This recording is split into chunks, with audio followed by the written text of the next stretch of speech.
La contribution du secteur agricole à la réduction du chômage en RDC. Travail réalisé par l'étudiant Kasile Mbokakenge Eugène, étudiant à l'Université protestante au Congo en première année de master dans le département de gestion. L'agriculture est considérée comme le socle du développement économique dans plusieurs pays africains. En République démocratique du Congo, malgré un potentiel agricole immense, le chômage de jeunes demeure élevé et la dépendance vis-à-vis des importations alimentaires persiste. Ce paradoxe interroge.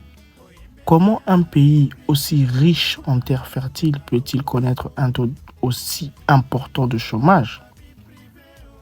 C'est ainsi, dans le cadre de ce travail, se propose d'examiner la contribution du secteur agricole à la réduction du chômage en RDC, en adoptant 3 démarches de la connaissance scientifique, qui sont la déduction, l'induction et l'abduction. Ces 3 approches ne sont pas seulement des méthodes de raisonnement, elles expriment 3 manières de comprendre la réalité, 3 voies d'accès à la vérité du phénomène étudié. S'il nous faudrait avoir une problématique, nous pourrons s'aligner à la question du pourquoi, malgré son potentiel agricole, la République démocratique du Congo n'arrive-t-elle pas à faire de l'agriculture un véritable moteur de réduction du chômage.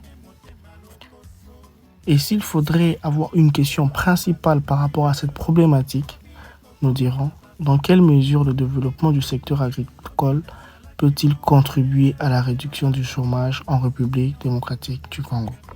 C'est ainsi que sans perdre de temps, nous allons approcher par la méthode déductive qui part du général vers le particulier.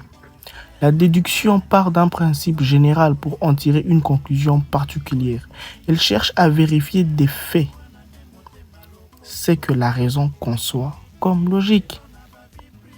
Raisonnement déductif appliqué au sujet. Principe général. Dans la théorie économique, classique bien sûr, le développement du secteur productif crée des emplois et réduit le chômage.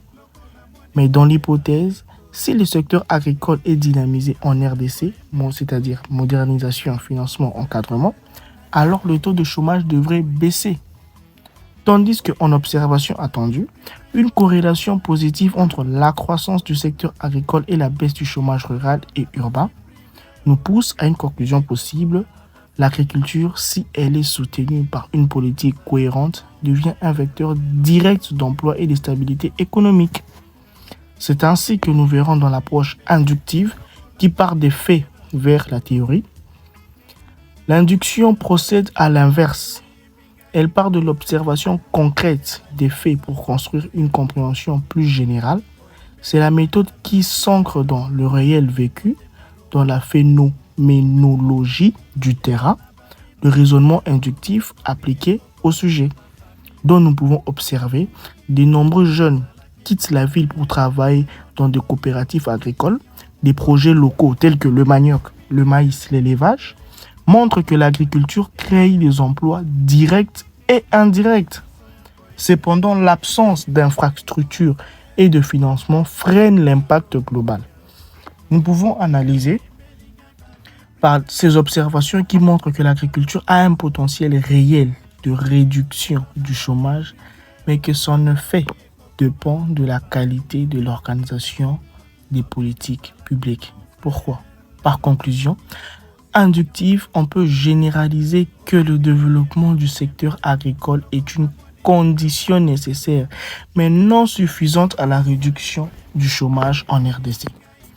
Par l'approche abductive, qui nous permet de comprendre le sens caché du phénomène. L'abduction naît d'un constat surprenant ou paradoxal.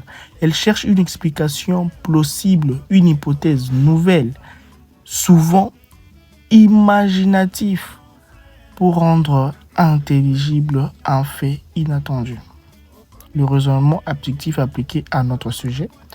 Premièrement, nous allons observée, c'est-à-dire l'observation étonnante.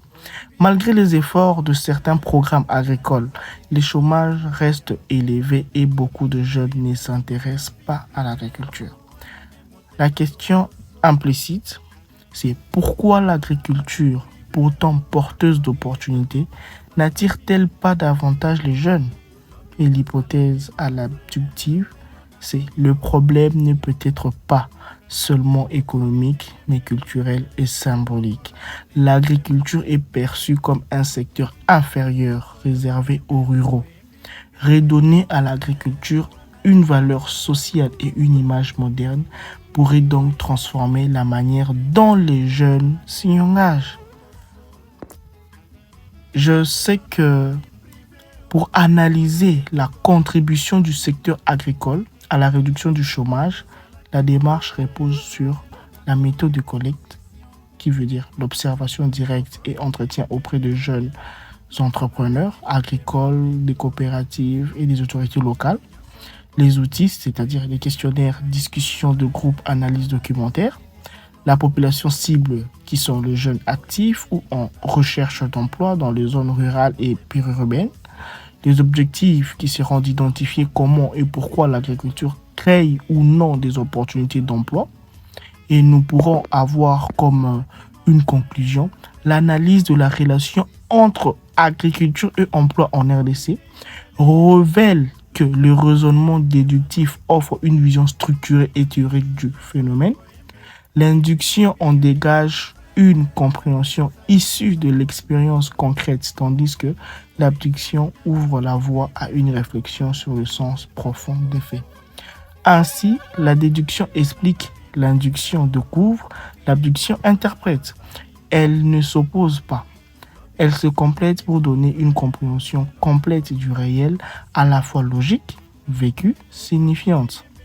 Dans le cas de la République démocratique du Congo, cela signifie que la lutte contre le chômage ne dépend pas uniquement de politique économique, mais aussi d'une révalorisation culturelle et symbolique de l'agriculture comme vocation noble et porteuse d'avenir. C'était votre étudiant Eugène Kassilembo Kakenge, étudiant en Master 1 à l'Université protestante au Congo, dans le département de gestion. Je dis et je vous remercie.